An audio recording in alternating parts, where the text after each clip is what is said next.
Hepatitis. El mayor riesgo de compartir turulo a la hora de esnifar es la hepatitis. Y es porque la hepatitis B y la C se transmiten por vía sanguínea. Que en principio puede hacer de preguntar, ¿y qué coño tiene que ver eso con los turulos? Pues la respuesta es que el interior de nuestra nariz es un tejido bastante sensible y sangra con mucha facilidad al esnifar. Se suelen producir microsangrados. A veces sangrados como tal, pero normalmente microsangrados, que ni siquiera son visibles y la persona no se da cuenta de que está sangrando, porque es una herida minúscula, o sea, ni siquiera sale sangre que se pueda ver a simple vista. Pero es que además el virus de la hepatitis puede sobrevivir varias semanas fuera del cuerpo humano. Al contrario que el del VIH, por ejemplo, que muere en cuestión de horas, pues el de la hepatitis puede llegar a durar bastantes días, a veces incluso semanas. Entonces, pues como se ha demostrado en muchos estudios, a la hora de esnifar, por ejemplo, con un billete usado como turulo, pues quién sabe en dónde ha estado ese billete hace 2 semanas y si se puede llegar a transmitir la hepatitis. Eso en el peor de los casos, claro. Has preguntado por los peores casos, pues te respondo por los peores casos, pero bueno, hay muchas infecciones mucho menos graves que la hepatitis, pero que también pueden ser molestas y que también se pueden transmitir con facilidad cuando se está esnifando con un billete usado, que es un objeto que tiende a acumular bastante suciedad, ¿no? Porque pasa por muchas manos y además, evidentemente, cuando se cae al suelo, la gente lo recoge, aunque se caiga en un charco de meaos, o sea, la gente no va dejando los billetes por ahí tirados, los recoge por muy sucios que estén. Mejor contesto esto ahora, que me imagino que lo necesitas para este mismo fin de semana, sí. Bueno, partiendo de que sin duda lo mejor para la salud sería no consumir M, si alguien decidiera consumirlo, pues bueno, parte de los riesgos que tendría que afrontar sería pues su efecto sobre las neuronas serotoninérgicas del cerebro, y en ese sentido pues sería bastante importante no excederse con la dosis y con la frecuencia. Por esa razón yo creo que bajo ningún caso es recomendable consumir M más de una vez cada 6 semanas y bajo ningún caso es recomendable consumir más de 0,3 gramos en la misma noche. Doy estas cifras sabiendo que hay gente que consume mucho más que eso, pero bueno, estas son las cifras que tengo que dar. Y en segundo lugar, buena parte de sus complicaciones, sobre todo las que se producen en el momento, son por distintos niveles relacionados con la hidratación del cuerpo, la temperatura corporal y tal. La M, al ser una sustancia que aumenta la temperatura corporal y puede producir deshidratación, pero también puede quitar las ganas de orinar, pues tiene unos cuantos problemas y una vez está bajo sus efectos es difícil calcular el nivel de hidratación necesario para el cuerpo. Se complica un poco, vamos. O sea, de hecho, la sobredosis letal de M así como tal, pues casi se podría decir que no existe, pero las muertes de gente bajo los efectos de MDMA se suelen producir o bien por un golpe de calor o una deshidratación, o bien a veces incluso por lo contrario, por beber demasiado agua para intentar compensar esto. Entonces es importante no pasarse en ninguno de los dos sentidos, mantener un nivel de hidratación bastante equilibrado y tener cuidado con no consumir demasiada poca agua ni demasiada agua. En ese sentido, pues claro, en el desierto a finales de julio, pues puede ser un poco más complicado, pero vamos, si se tiene cuidado, pues no debería haber un desenlace muy peligroso, pero eso, habría que tener cuidado. Y ya puestos a recomendar, pues también recomendaría en la medida de lo posible tratar de no mezclarlo con alcohol, porque bueno, de hecho algunos de sus efectos se contrarrestan entre sí, lo que lleva a disfrutar menos de las dos sustancias, mientras que otros efectos que pueden ser peligrosos como la deshidratación y tal, pues más bien se acumulan. Entonces no me parece una mezcla recomendable y en la medida de lo posible pues trataría de evitarla.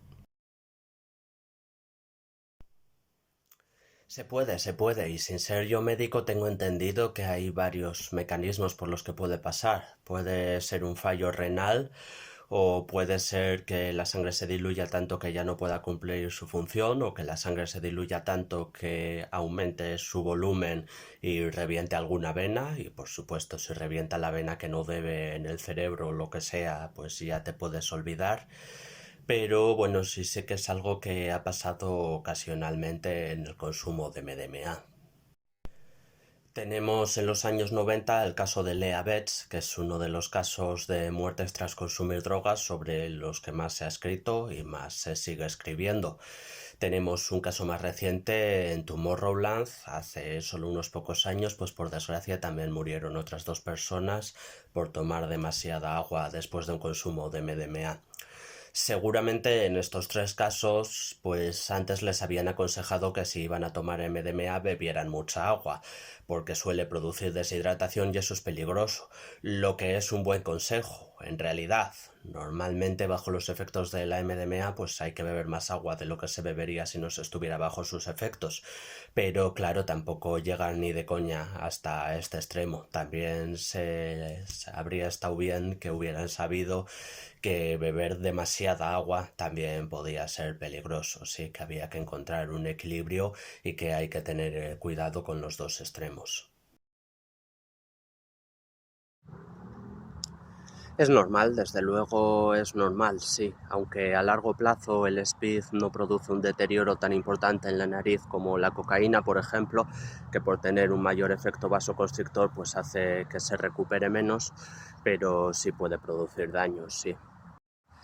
En este sentido es buen momento para aprovechar la oportunidad de recordar el picar bien la sustancia que se va a snifar para reducir daños. Aún así algo de daño se va a producir, pero bueno, se puede reducir un poco si se pica muy bien. Y respecto a qué se puede hacer después, pues bueno, por un lado hay gente que por este motivo prefiere tomar speed por vía oral. La biodisponibilidad de la anfetamina por vía oral también es bastante alta. No es lo mismo que snifar, pero bueno, hay gente a la que le gusta así, por vía oral, ya sea en bombetas o en cápsulas.